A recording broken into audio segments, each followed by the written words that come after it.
வணக்கம். கொடிசம்மங்கி பூவை பற்றி நிறைய பேர்த்துக்கு தெரியலிங்கிறது நான் இப்போ தான் தெரிஞ்சுக்கிட்டேன். கொடிசம்மங்கி பதியம் போடுறத பற்றி லாஸ்ட் வீடியோவில் சொல்லியிருந்தேன்.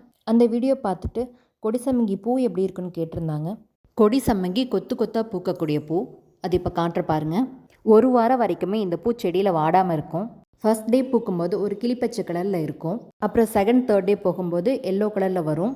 அதுக்கு அடுத்தடுத்த நாளில் கலர் சேஞ்ச் ஆகி தேன் கலர் மாதிரி ஒரு எல்லோயிஷ் ஆரஞ்சு கலர் இல்லை கோல்டன் எல்லோ கலரில் மாதிரி வரும். இந்த பூவை கொத்தாவும் அப்படியே வைக்கலாம், அப்படி இல்லைன்னா ஒத்த ஒத்த பூவை எடுத்து கோர்த்தும் வைக்கலாம்.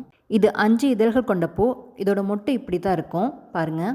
இந்த பூ கொடியில் பூத்து தொங்கும்போது வானம் பார்த்து இருக்காது, மண்ணை பார்த்து மணி போல அழகாக தொங்கிட்டு இருக்கும். கொடி சம்மங்கி நல்ல ஒரு வாசனை உள்ள பூ.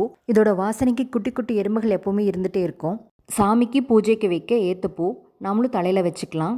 இந்த பூவோட இதழ்களுக்கு நடுவில் கரெக்டாக சென்டரில் நந்தியாவட்டம் கோர்த்து வச்சு இன்னுமே ரொம்ப ரொம்ப அழகாக இருக்கும். இந்த செடி கிடச்சா கண்டிப்பாக வாங்கி வைங்க. Happy gardening. நன்றி.